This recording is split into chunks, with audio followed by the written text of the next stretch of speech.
Esto es Hablando en Plata. Conversaciones sobre sostenibilidad en medios de comunicación. Un podcast con José Hassan Nieves.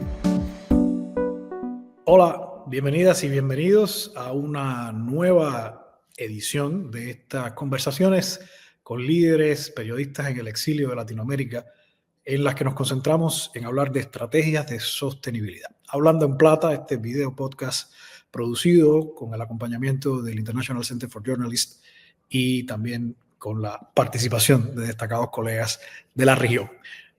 Hoy quiero que hablemos de una modalidad o una variante, un componente del ecosistema de medios y periodistas en el exilio que sentí que se me estaba quedando un poco fuera en estos análisis que he estado haciendo y sobre todo escuchando las experiencias de distintos colegas con sus propias estrategias para generar modelos de negocio o alternativas que contribuyan a la sostenibilidad de medios en el exilio.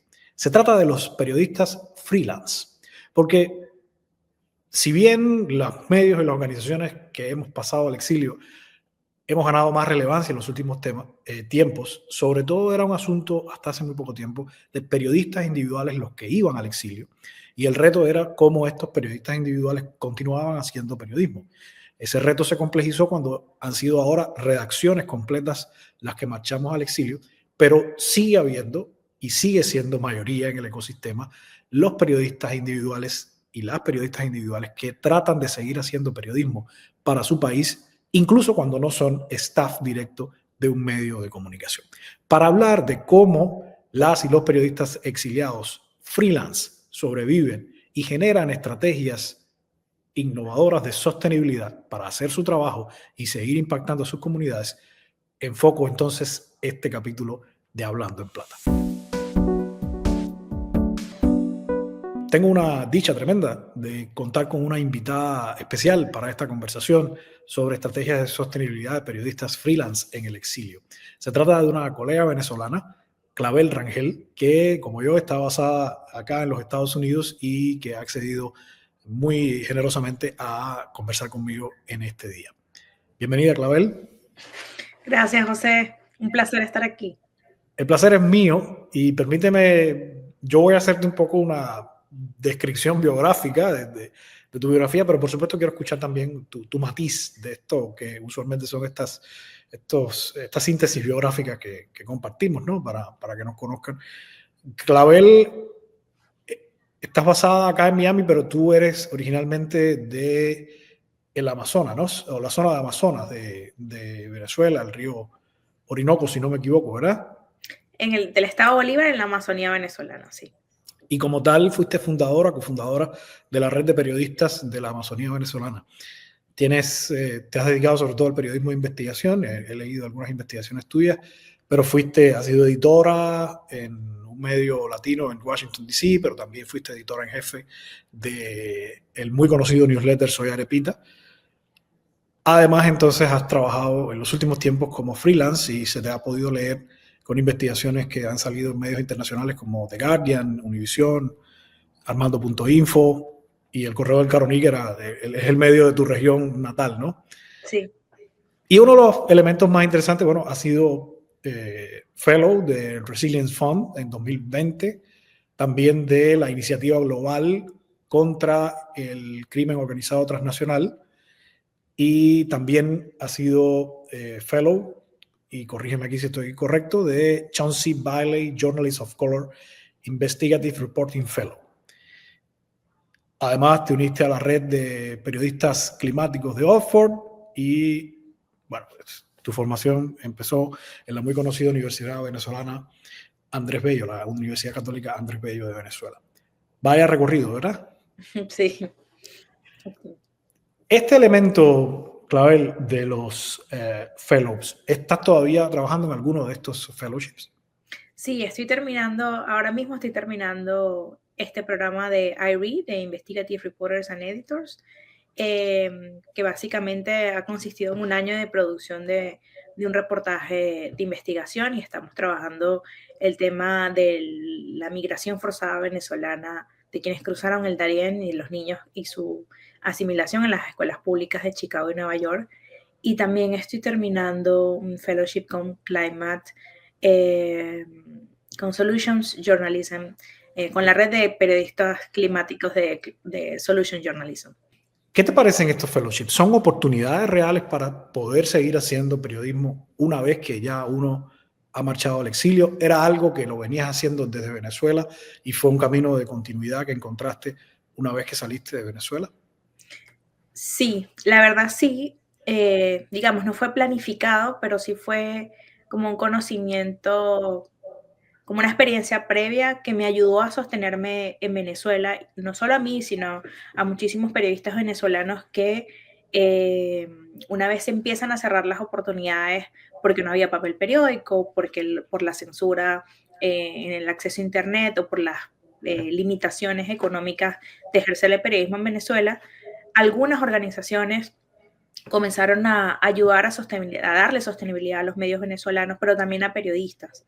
Entonces esa experiencia me ayudó a sostenerme eh, quizás un poco antes de la pandemia y durante la pandemia. eh, y esa experiencia fue cuando tuve que forzadamente venir a Estados Unidos, comencé a pensar, bueno, tiene que haber gente que ayude a periodistas como yo, a periodistas independientes, a continuar haciendo nuestro trabajo, lo cual quizás como quienes muchos saben o no saben, ser periodista o mantener un medio en Estados Unidos, en América Latina o en el mundo es muy difícil, es muy desafiante. Y ese fue como un camino que comencé a explorar intuitivamente en Estados Unidos, pero una cosa fue llevando, digamos, a la otra. No es 100% el camino para la sostenibilidad de un periodista. Hay mucho, digamos, es una de las patas, digamos, de una mesa muy compleja. Ninguna de ellas garantiza la sostenibilidad total de un periodista independiente, ni en Estados Unidos ni en ninguna parte del mundo, pienso yo. En Estados Unidos, y vamos a hablar de eso quizás, hay unos desafíos adicionales a los que de pronto uno tiene en América Latina, pero es sin duda una de las puertas que ayudan a uno persistir en este camino. También estuviste de alguna manera relacionado, has trabajado en proyectos con la International, la Red Internacional de Periodistas Mujeres, ¿verdad? La Sí. IWMF. ¿Ha sido fellowship? ¿Ha sido otro tipo de proyectos que has trabajado con ellos? Ha sido ese programa que terminó el año pasado, era un programa de acompañamiento. eh, Hay dos programas allí, pero un del International Women Media Foundation era un programa de acompañamiento para repensar tu carrera, al lado de como de encontrar un tutor o un mentor dentro de la misma industria. Y ese proceso fue como de aproximadamente 8 meses en los que íbamos como discutiendo algunos objetivos, a trazar esos objetivos y a pensar en cómo lograrlos. Y a partir de allí también hay una beca de Lauren Brown, que esta beca pues es como un apoyo al financiamiento del reportaje que estamos haciendo de la mano con IRI. Ok. Bueno, evidentemente, fellowships y becas, ¿es exactamente lo mismo? ¿No son lo mismo? No son lo ¿Cómo lo mismo. explicas ahí? Sí, hay fellowships que te ofrecen la oportunidad de conocer a otros colegas, de viajar a un lugar, a una ciudad, si se puede a otro país, y encontrarte con otros colegas que tienen tus mismos intereses o están en el mismo punto de su carrera en este momento con las reflexiones similares, digamos. Y hay otros fellowships que son más puntuales, que te ayudan a focalizarte o especializarte en un tema que es parte de tu línea de investigación. Hay otro tipo de oportunidades que son fellowships que dan financiamiento para que esa idea que tienes se pueda materializar y pueda ver luz. Y esas pequeñas oportunidades implican dinero. No siempre la cantidad de dinero que ofrece una beca pues es el total para financiar, pero ayuda a continuar una línea de investigación. Entonces es una mezcla de múltiples oportunidades que terminan siendo vas construyendo como tu propio puente para llegar a ese camino que a veces no está suficientemente claro, pero que lo vas definiendo a medida que vas encontrándote con otras personas o tienes oportunidades que te van orientando y mostrando hacia dónde llegar o hacia dónde ir sosteniéndote en este camino que una vez más, repito, es muy desafiante. Sí, porque ser periodista en el exilio es un desafío, pero ser periodista freelance en el exilio, pienso yo que es un desafío aún mayor, porque al menos los periodistas que estén relacionados con redacciones, con equipos, aunque esos equipos son transnacionales en muchos casos, hay una red, ¿no?, de personas con las que tú habitualmente trabajas, pero el freelance tiene una metodología de trabajo mucho más individual. ¿Cuáles son esos principales retos que tú has experimentado? Porque vienes de medios, trabajaste en el Correo del Caroní, trabajaste con Soy Arepita, trabajaste con El Tiempo Latino, es el nombre del medio con el que trabajaste en Washington, y ahora estas últimas tiempos has estado trabajando sobre todo sola. ¿Cuáles son las mayores diferencias que puedes percibir y quizás qué te llevó a no seguir trabajando en medios y probar un camino como freelance? Bueno, debo decir que yo soy una periodista que soy como de institución. A mí me gusta estar en una redacción y yo siempre he trabajado tanto, bueno, debo decir que en el Correo del Caroní, que es el medio donde me formé, donde trabajé muchísimos años, más de 10 años allí como periodista y como editor, y tiene un lugar muy especial en mi corazón y en mi carrera. Y siempre he trabajado para que esas instituciones o la institución del periodismo, que al final devienen en empresas, pero se fortalezca. Yo creo firmemente en esos espacios, ¿no? Pero en los últimos años, bueno, como saben, en 2022, 2023 fue un año difícil para la industria, hubo muchos despidos en Estados Unidos. Yo cuando llegué acá tuve la oportunidad de trabajar en el Tiempo Latino justamente por mi relación con Arepita y una alianza y un trabajo que estábamos haciendo en conjunto Arepita y que coincidió con mi llegada a Estados Unidos y que comenzó a desarrollarse esto. De modo que empecé a trabajar en el Tiempo Latino con ese mismo compartíamos esos intereses de, bueno, de desarrollar una redacción, de mirar cómo hacer sustentable un medio acá, de explorar nuevas ideas. Pero 2023 fue un año crítico para muchos medios y yo tuve que salir del staff, como muchos periodistas, que hubo recortes dentro de las empresas periodísticas y yo fui parte de esos recortes en 2023. Entonces, digamos, llegué al mundo del freelance o del periodismo independiente. Ya yo lo había hecho en Venezuela de alguna manera, porque aunque yo trabajaba en el Correo del Caroní, las circunstancias económicas de los periodistas en Venezuela trabajas en un medio, pero además tienes 4 trabajos más en el ámbito periodístico, pero o eres corresponsal, o trabajas como productora, como fixer, o ayudas a otros colegas. Yo tenía un programa de radio, tenía mi trabajo como profesora dentro de la Universidad Católica, daba clases, estaba en el medio, pero también era corresponsal. Entonces y obtenía becas, obtenía este tipo de grants. O este tipo de financiamiento. Entonces, la mezcla de todo eso era lo que me permitía sostenerme. Tenía ese conocimiento de cómo mezclar diversas disciplinas, todas conectadas y todas dentro del ámbito del periodismo. Y una vez que salgo del Tiempo Latino, sigo trabajando con ellos como freelance y bajo otra modalidad de contrato, pero ya no como parte digamos, de la nómina diaria o mensual, ¿no?, del medio. Comienzo a explorar cómo es esto de ser freelance en Estados Unidos. Y yo tenía muchísimo miedo de cómo lograrlo y cómo hacerlo. Y durante ese tiempo he estado como aplicando también a otras redacciones, pero en el camino pues termina siendo freelance. Y ya hoy, para este mes justo, cumple un año haciéndolo y trabajando de esta manera. Y para mí es como gratificante en cierta parte, porque lo que pensé que no iba a poder lograr de sostenerme durante todos estos meses ha sido posible. Entonces, digamos, no lo pensé como un camino en principio, pero sí ha sido de muchísimo aprendizaje y de muchísimos desafíos, pero muchísimo aprendizaje sobre cómo hacerlo. Digamos que los beneficios de ser freelance es que yo creo que si no lo hubiese hecho de esta manera, no hubiese podido estar trabajando en el ritmo y y en la concentración necesaria para ejecutar la historia que estoy haciendo en este momento. Entonces, digamos, yo siempre digo que toda historia tiene un lado A y un lado B.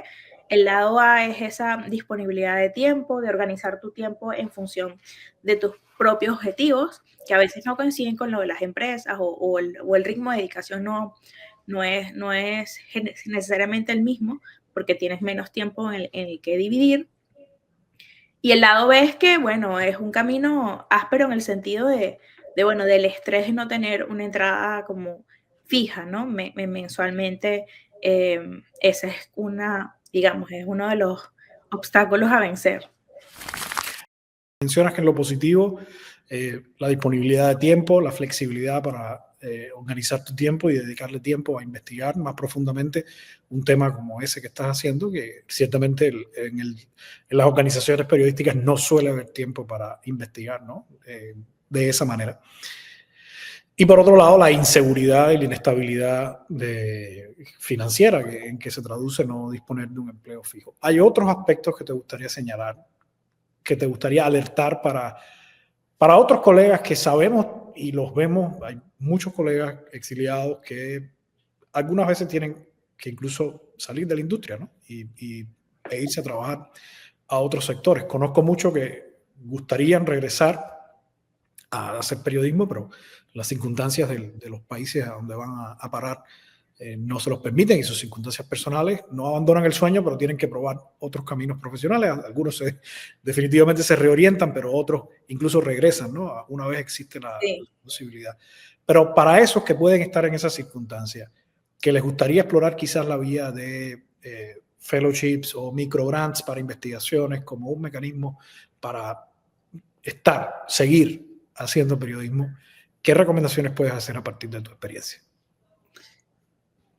Bueno, yo siento que, y me gusta siempre mencionar esto, porque yo entiendo que mantenerse haciendo periodismo es una clase de privilegio. Privilegio en el sentido de que sé que muchos colegas no han podido ejercer por circunstancias particulares. En mi caso, yo siempre digo que yo he podido ejercer también porque he contado con una red de apoyo familiar que cuando me recibió a este país, pues no tuve la urgencia en los primeros 4 meses de, ¿sabes?, empezar a buscar, como se llama este podcast, plata, ¿no? Porque tenía como el apoyo familiar para repensar cómo lo iba a hacer y tuve como un margen de maniobra corto, pero suficiente como para pensar hacia dónde iba. Y esa comunidad, esa red de apoyo, sé que muchos colegas a veces no las tienen y llegan a países donde no conoces a nadie y donde tienes que comenzar a construir una red de apoyo. Yo tuve esa pequeña ventaja y muy importante para mí, lo digo porque me dio como una estabilidad, sobre todo emocional, para yo asentarme y decir, o sea, para reconocer lo que me estaba pasando y para pensar mis próximos pasos con un poco menos de urgencia de cuando llegas como de paracaídas a un lugar. Por eso son tan importantes todos estos programas de organizaciones que te reciben en un país para periodistas en emergencia y te permiten estar 1 mes, 2 meses protegiéndote y en un espacio seguro. Esas organizaciones y esos programas que hacen esto son muy importantes para nosotros porque nos dan esa estabilidad, especialmente emocional, que es con lo que uno comienza a lidiar en principio. Y luego, es cierto que se dio esta oportunidad de trabajar en el Tiempo Latino. Cuando comencé a trabajar allí, fue trabajando como un part-time, fue trabajando como unas horas nada más. Eso no era suficiente para yo sostenerme, pero comencé a utilizar el Tiempo Latino y a utilizar su marca en conjunto para yo utilizar mi propio nombre para llevar al periódico a lugares donde ellos todavía no estaban llegando y a postularme como representante del Tiempo Latino a iniciativas para asistir a algún congreso, para asistir a una oportunidad. Entonces era una relación como ganar-ganar, porque yo estaba yendo a espacios en nombre del medio en el que estaba, pero también lo estaba usando también o eso tiene una relación recíproca, que es que también estás poniendo tu nombre en un lugar.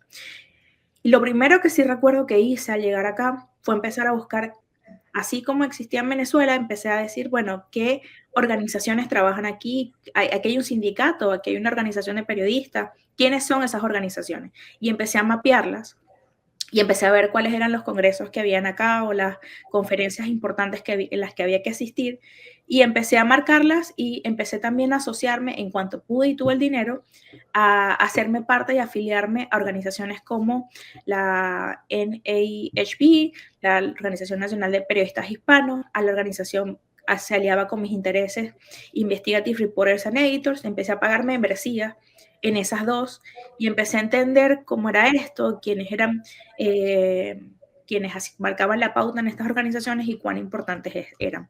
En principio yo no pude asistir a conferencias de estas organizaciones, aún no he ido, por ejemplo, a la organización, a la conferencia anual de periodistas hispanos, pero empecé a como tenerlos en mente, y cuando tuve la oportunidad y empecé también a mapear qué organizaciones, conferencias, encuentros eran afines o se conectaban de alguna manera con lo que yo sentía que podía hacer en ese momento. Eso estando dentro del propio periódico. Algunas cosas las cancelaba, o sea, las pagaba yo, algunas cosas tenían el apoyo del diario.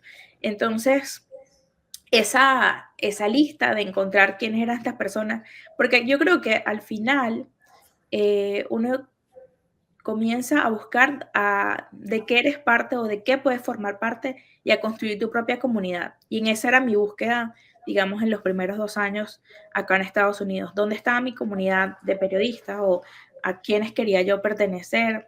¿De qué podía aprender? ¿Con quién podía hacer intercambios de ideas? Luego la crisis, digamos, humanitaria venezolana comenzó a llegar también a Estados Unidos y el tema venezolano se hizo también más pertinente. Entonces, uno es mapear esas organizaciones con las que sientes que son afines. Dos, siempre recomiendo afiliarse a organizaciones que comparten tus propios intereses y hacer parte, no solo afiliarse, hacer parte, participar en conferencias online y listarlo para aplicar a becas que te permitan llegar a estar a alguna conferencia o buscar la oportunidad de ir. La primera vez que yo fui a la Universidad de Missouri fue porque ellos tenían como un workshop para mujeres periodistas anual, que todavía se hace. Este programa lo que te ofrecía era, bueno, como asistir al evento, y también como la alimentación de esos días, pero no cubre todo, tienes que pagar tu pasaje y tu estadía. Yo recuerdo que cuando hice esa inversión, yo decía, valdrá la pena, porque tenía que pagar un pasaje costoso, tenía que pagar mi propia, y lo estaba haciendo yo, era una inversión propia, no tenía como respaldo de nadie, no había pedido ayuda a nadie. Pero bueno, consideré que iba a ser algo que podría ser una buena idea, conocer a otras periodistas mujeres en la universidad. Pero recuerdo que fue una decisión para mí importante porque estaba gastando un dinero que no me sobraba, tampoco me sobra ahora, pero en ese momento tampoco, y dije, bueno, lo voy a hacer como una inversión, a ver qué pasa. Esa oportunidad en la Universidad de Missouri y por eso listaba buscar quién es tu comunidad, quiénes son esas organizaciones, de quiénes puedes formar parte, hacerte miembro de estas organizaciones. Esta oportunidad me dio algo de networking que yo sabía que es importante en Estados Unidos, pero todavía no entendía cómo hacerlo, porque lo había intentado antes, pero sin muchos resultados. Conocí ahí a tres periodistas hispanas que estaban trabajando en diversos medios en ese momento. Y bueno, creamos una amistad porque teníamos historias similares.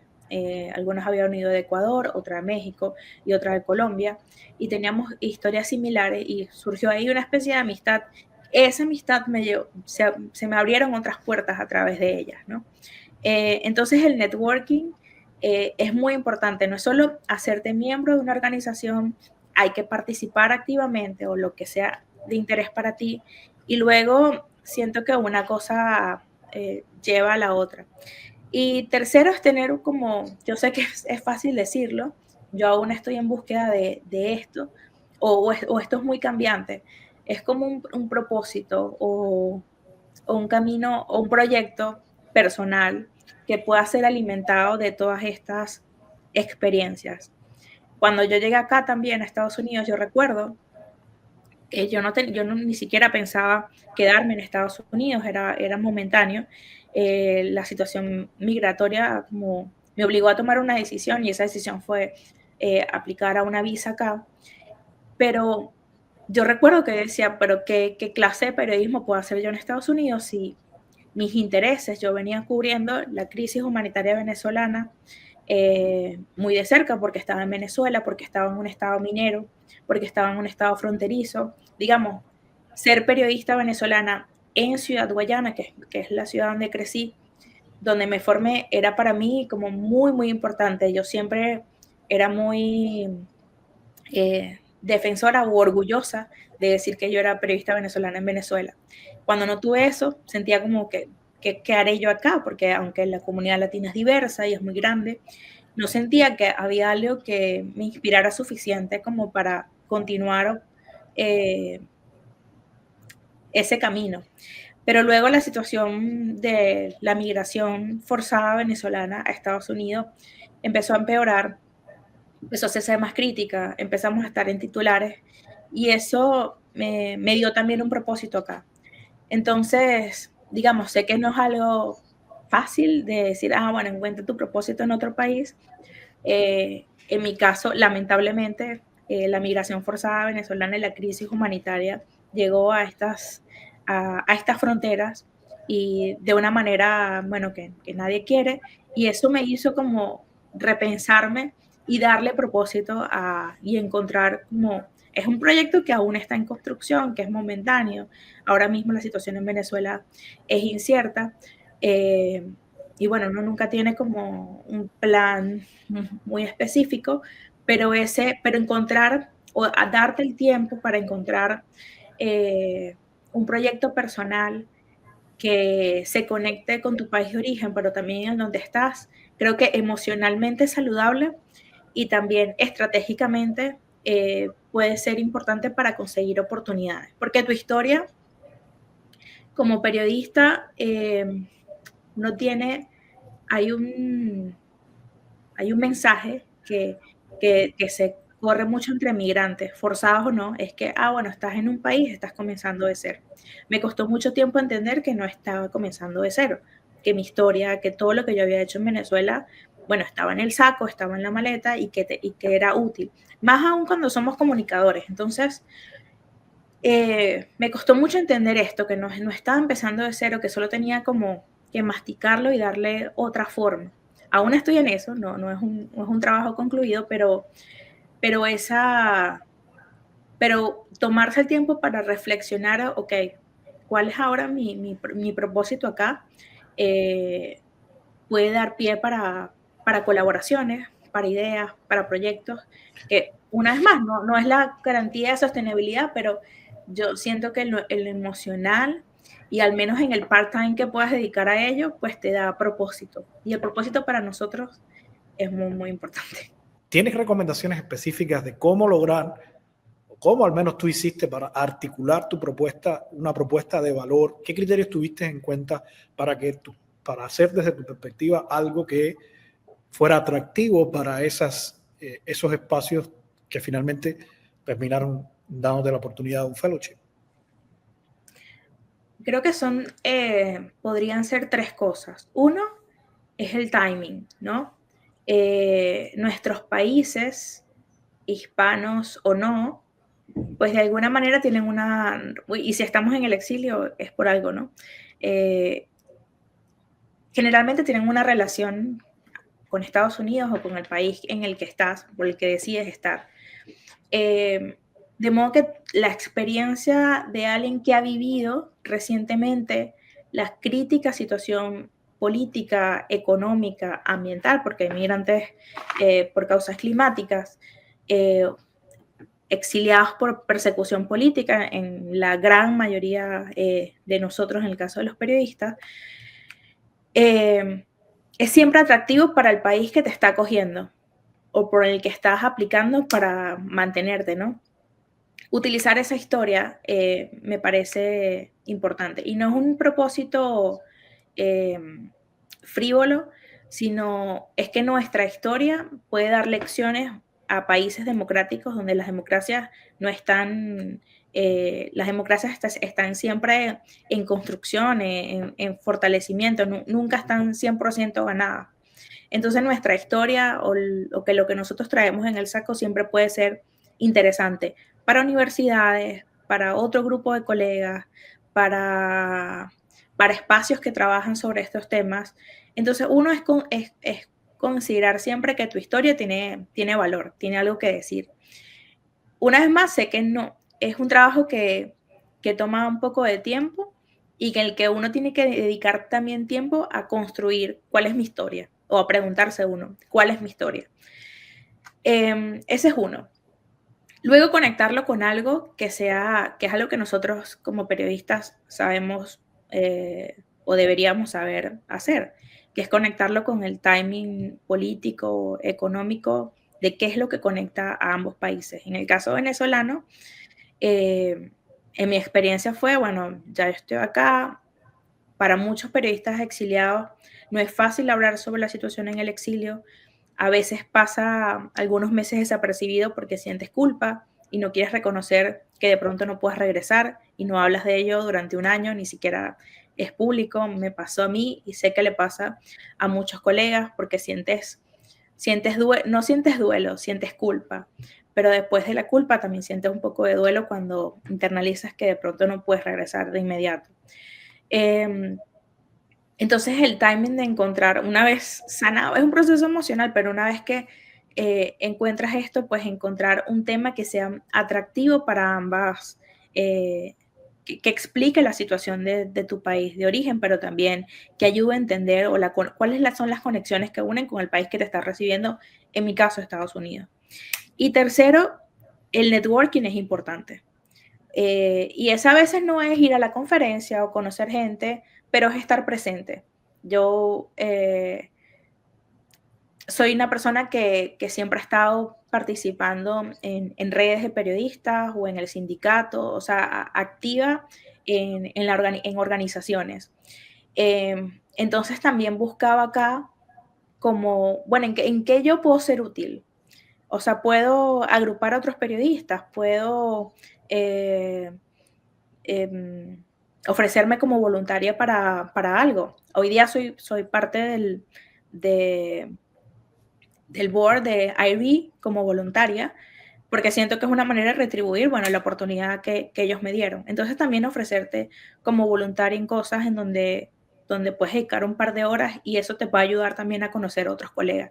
Para mí era muy importante conocer a otros colegas a través del networking. Hacer relaciones y encontrar otros colegas que estuviesen en mi misma situación o que me ayudaran a entender cómo navegar el ecosistema de medios en Estados Unidos. Y eso es, una vez más, haciéndote parte por membresía, pero también asistiendo a eventos en el tiempo libre que tengas o asistiendo a conferencias o en Zoom o buscando dónde encontrar o preguntando a otros. Entonces, esas tres cosas, conocer bien tu historia, hacerte parte activamente, no es como esperar a que lleguen a ti, sino buscar activamente de dónde que puedo ser parte. Y tres, encontrar de esa historia y de esa relación entre tu país de origen y en donde estás, qué puede ser interesante para ambos y testearlo. Yo cuando estaba buscando esta historia, yo hablé con otra colega que tiene tiempo, mucho más tiempo, más de 10 años viviendo en Estados Unidos, y ambas dijimos, tenemos que hacer algo con contar lo que está pasando en Venezuela, pero ahora en Estados Unidos. Y no teníamos un tema, no teníamos nada, pero comenzamos una vez a viajar juntas porque unimos como 2 oportunidades, y empezamos a buscar activamente qué podemos contar, qué podemos hacer. Y una cosa también fue llevando a la otra. Entonces, digamos, ese propósito claro de que quiero hacer algo también importa, porque a veces, y hablarlo, decirlo alto. A veces uno tiene una idea en la cabeza, pero nunca la compartes con nadie porque sientes como que no es realizable o no sé si se puede hacer.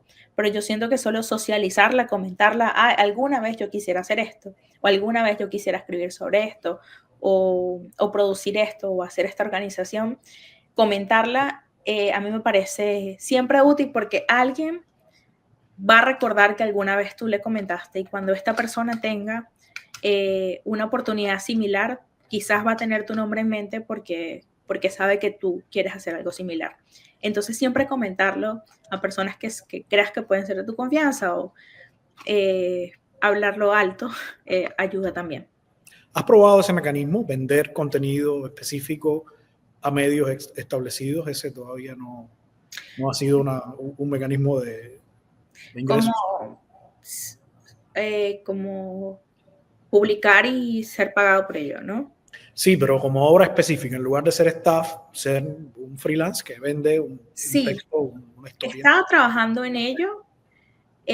Quisiera volver un poco a lo del pitch del fellowship, que para recapitular, que es en función de escribir estos pitch para un fellowship, esto de la historia, de tenerlo presente y del timing y de qué puede ser interesante, de conocer bien a la organización a la que estás aplicando y qué tipo de cosas le interesan, y asistir escribirle a gente que ya ha estado en ha participado en estas experiencias, y que hacer como una reportería previa sobre esto también es algo que recomendaría a la hora de integrar todo esto que ya he mencionado, como el conocimiento de tu historia, lo que puede ser importante, y al final es ser genuino, ¿no?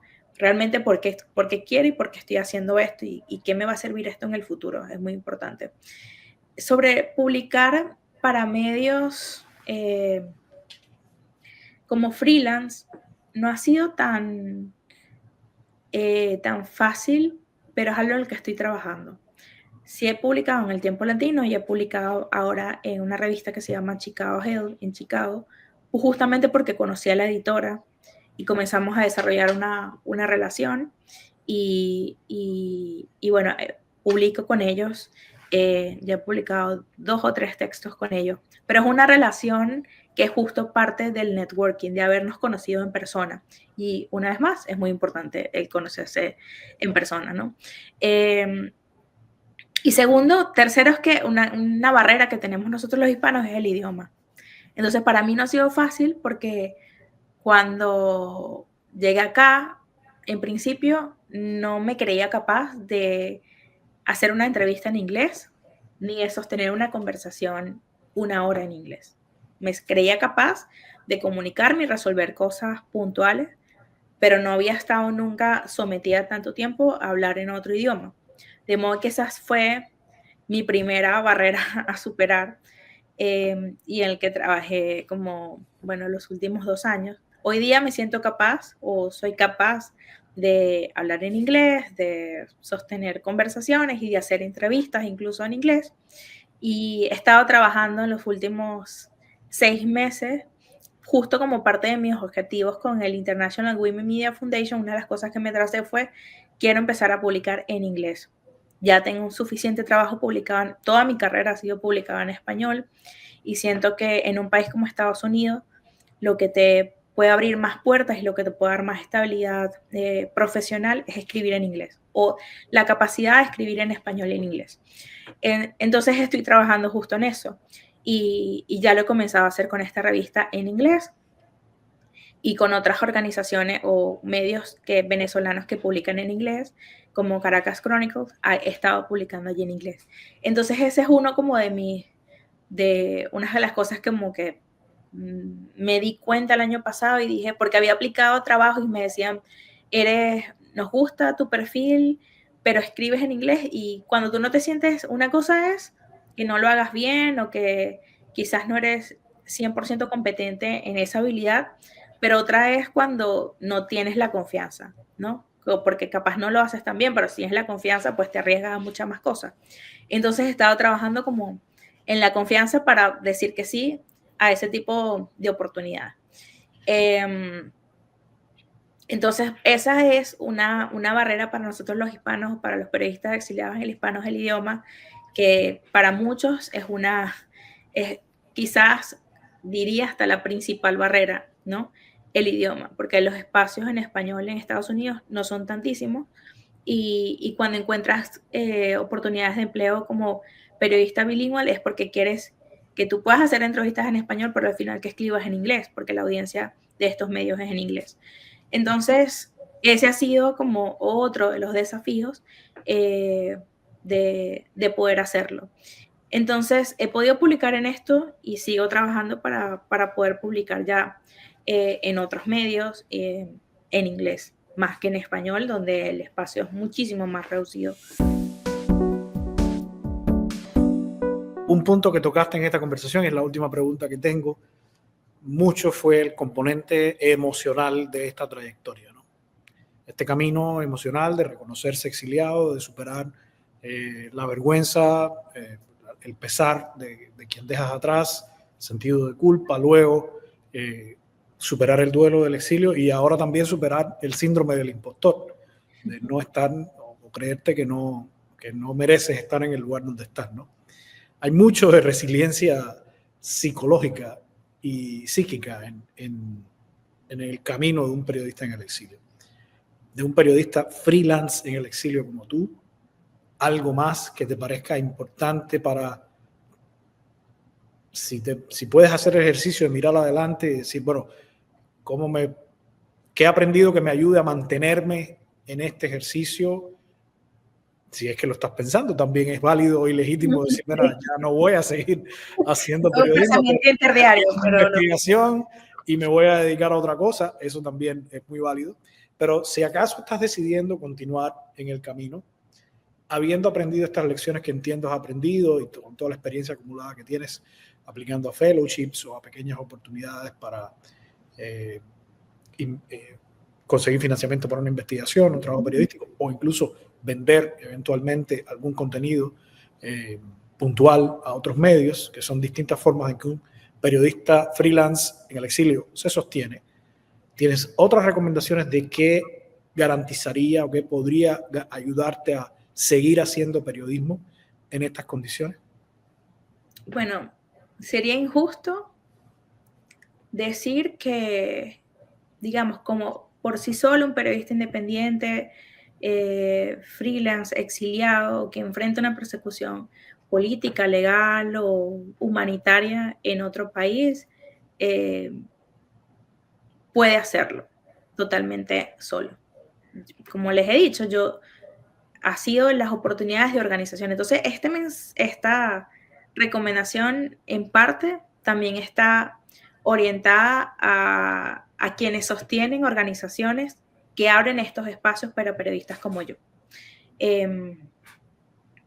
Hay muchas oportunidades para periodistas y muchas becas, porque hoy más que nada, será, todo indica que el periodismo es muy necesario. Y también todo indica que el periodismo, todo señala que ser periodista pareciera ser un camino infructuoso por sí solo, ¿no? O sea, la idea por sí sola de ser periodista y sostenerte. Y yo he enfrentado a muchos colegas y a muchos amigos que me dicen, Clavel, no va a ser posible, o que te preguntan, ¿lo vas a lograr? O sea, sostenerse económicamente y vivir, ¿no? Que al final, bueno, uno siente que tiene un propósito, pero también hay una realidad económica que es importante para la resiliencia, pero también estoy buscando la palabra, para tu independencia, ¿no? Entonces, todo indica a veces que es muy difícil, que quizás no se va a lograr, que es muy arriesgado, que es muy peligroso, pero también te indica que el periodismo es muy, muy importante ahora. Entonces, estas organizaciones que tienen los fondos y que están buscando fondos de donantes, etcétera, que consideren cada vez más lo que implica oportunidades para periodistas en el exilio, que es distinto a ser un periodista migrante o a ser un periodista como residente en otro país. Incluso para oportunidades laborales, que se abren muchas veces, pero no consideran el componente de oportunidades laborales para periodistas en el exilio, que tienen otras, que necesitan como otra curva de aprendizaje un poco distinta. Y esto es un camino a veces muy solitario. Entonces, bueno, parte de mi mensaje es ese, ¿no? Que estas organizaciones o estos donantes que abren espacios, que consideren cada vez más abrir espacios para periodistas en el exilio, que tienen incluso en las encuestas que yo he respondido, a veces no está, o sea, a veces ninguna de las categorías define tu situación, porque no está contemplado periodista en el exilio, o periodista forzado, o periodista en otras circunstancias. Entonces, bueno, que eso sea como integrado dentro del entendimiento de las cosas que enfrentan los periodistas. Hoy día, y justamente dentro de los últimos 6 meses, creo que cada vez se habla más, cada vez están surgiendo más oportunidades, y creo que se tienen que abrir muchas más. Y para un periodista en el exilio, o que ya ha reconocido que están en el exilio, porque esa es otra cosa, yo hasta el año pasado fue que yo no me presento a mí misma como periodista en el exilio, pero sé que estoy en el exilio, pero lo sé desde hace 7 meses, 8 meses, donde esa palabra tiene una connotación psicológica, política, muy fuerte para muchos. A veces llamarte periodista en el exilio es sentir como no puedes regresar a tu país, ¿no? Y nadie quiere eso. Entonces es muy difícil llamarte a ti mismo, soy un periodista en el exilio. Pero sí encontrar comunidades y periodistas que estén en la misma circunstancia que tú, llámase el exilio, no, pero que sepas que están fuera de su país, y hablarlo. A mí me ayudó muchísimo esta oportunidad del Alfred Friendly Press Fellowship en la Universidad de Missouri, porque fue un concepto que ellos están apenas desarrollando, pero que se dieron cuenta de la necesidad, porque muchos periodistas que habían asistido a ese fellowship habían tenido en los últimos años que quedarse en Estados Unidos por las condiciones políticas en sus países, y comenzaron a notar que cada vez más había periodistas en el exilio. Haberme reunido con otros colegas de distintos países que enfrentan circunstancias muy duras y que al igual que yo decían, no sé si estoy en el exilio o no, no sé si el exilio me define, o qué es el exilio, que también es otra pregunta. Me ayudó muchísimo, fue terapéutico y fue para mí sanador saber que lo que yo sentía, a pesar de que ya tenía 3 años acá, que lo que yo sentía, que lo que yo estaba experimentando era algo que compartía con otros, y que mi circunstancia no era ajena a la de muchos. Entonces fue como que algunas piezas cayeron allí. Entonces encontrar con quién puedas hablar, con quién puedas validar cómo te sientes es muy importante. Pero repito, no basta con que tú, necesitamos como el trabajo conjunto de tanto organizaciones como de periodistas, de que haya una red que acompañe estos procesos y que busquen que tu trabajo se sostenga en el tiempo, porque es importante, o porque es importante para una causa en particular. Muchísimas gracias, Clavel, por tu tiempo, por tus experiencias, por compartirnos aquí, por abrirte y también traer las emociones y las vivencias de tu tránsito y tu trayectoria como periodista en el exilio.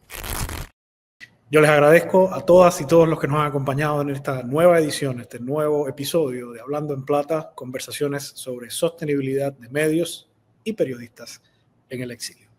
Hasta la próxima. Esto es Hablando en Plata,